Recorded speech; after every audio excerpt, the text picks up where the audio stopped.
পণ্ডিত জওহরলাল নেহরুর জন্ম 1889 সালের 4 নভেম্বর এলাহাবাদে। তাঁর প্রথম শিক্ষার পাঠ বাড়িতেই গৃহশিক্ষকদের কাছে। 15 বছর বয়সে তাঁর ইংল্যান্ড যাত্রা। হ্যারোতে 2 বছর থাকার পর তিনি কেমব্রিজ বিশ্ববিদ্যালয়ে ভর্তি হলেন প্রকৃতি বিজ্ঞান নিয়ে পড়াশোনার জন্য। এরপর তিনি ব্যারিস্টারির কাজ শুরু করেন।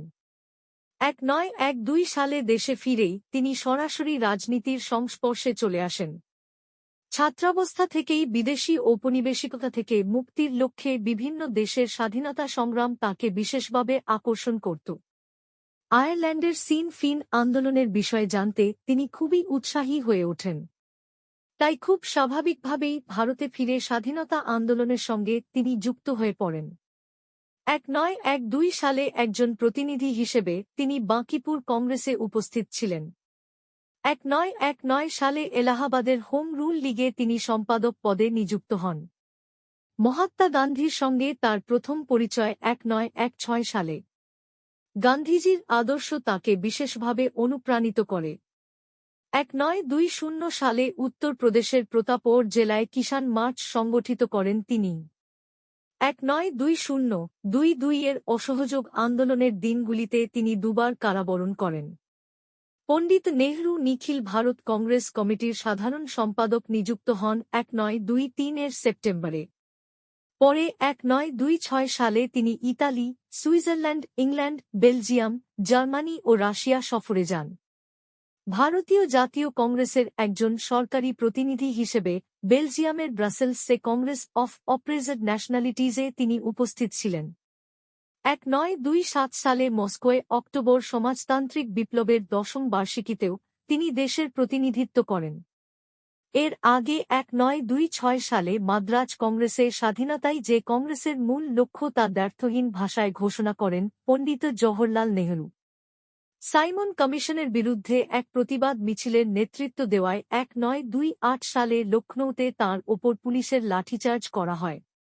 ওই বছরই 2 আগস্ট সর্বদলীয় কংগ্রেসে তিনি অংশগ্রহণ করেন এবং ভারতীয় সংবিধানের সংস্কার সম্পর্কিত নেহরু রিপোর্টে স্বাক্ষর করেন।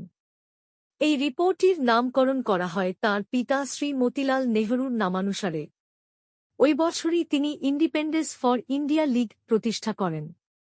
ভারতের সঙ্গে ব্রিটিশের সমস্তরকম সম্পর্ক ছিন্ন করার দাবি জানিয়ে এই দলটি আন্দোলন শুরু করে। জওহরলাল ছিলেন লীগের সাধারণ সম্পাদক। ভারতীয় জাতীয় কংগ্রেসের লাহোর অধিবেশনে পণ্ডিত নেহরু সভাপতি নির্বাচিত হন 1929 সালে। ওই অধিবেশনে ভারতের জন্য পূর্ণ স্বাধীনতার দাবি জানানো হয়।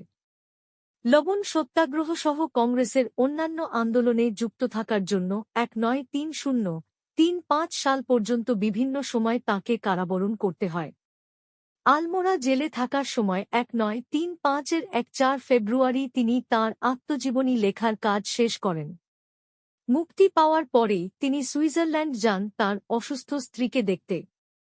1936 সালের ফেব্রুয়ারি-মার্চে তিনি সফর করেন লন্ডন। 1938-এর জুলাইয়ে গৃহযুদ্ধের সময় তিনি স্পেন সফর করেন।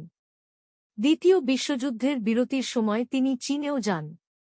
1940 সালের 3 অক্টোবর বিশ্বযুদ্ধে অংশগ্রহণে ভারতকে বাধ্য করার বিরুদ্ধে প্রতিবাদ জানিয়ে ব্যক্তিগত সত্যাগ্রহ শুরু করার অপরাধে পণ্ডিত নেহরুকে কারারুদ্ধ করা হয়। পরে 1941 সালে অন্যান্য নেতাদের সঙ্গে তাঁকেও মুক্তি দেওয়া হয়। 1942-এর 7 আগস্ট বোম্বাইয়ের কংগ্রেস অধিবেশনে ঐতিহাসিক ভারত ছাড়ো আন্দোলনের প্রস্তাব উত্থাপন করেন পণ্ডিত নেহরু। পরের দিনই অর্থাৎ 8 আগস্ট অন্যান্য নেতাদের সঙ্গে তাঁকে গ্রেপ্তার করে আহমেদানগর দুর্গে নিয়ে যাওয়া হয়। তাঁর এই কারাবাসের সময় ছিল সুদীর্ঘ এবং এটাই ছিল তাঁর শেষবারের মতো কারাবরণ। সারা জীবনে তাঁকে জেলে যেতে হয়েছিল 9 বার। 1945-এর জানুয়ারিতে মুক্তিলাভের পর আজাদ হিন্দ ফৌজের যে সমস্ত অফিসার ও জওয়ান দেশদ্রোহিতার অপরাধে অভিযুক্ত হয়েছিলেন তাঁদের আইনগত স্বার্থ রক্ষার ব্যবস্থা করেছিলেন পণ্ডিত নেহরু। তিনি দক্ষিণ পূর্ব এশিয়া সফর করেন 1946 সালের মার্চ মাসে। চতুর্থবারের জন্য তিনি কংগ্রেস সভাপতি নিযুক্ত হন 1946-এর 6 জুলাই। পরবর্তীকালে 1951-1954 সাল পর্যন্ত আরও 3 বার তিনি এই পদে নির্বাচিত হন।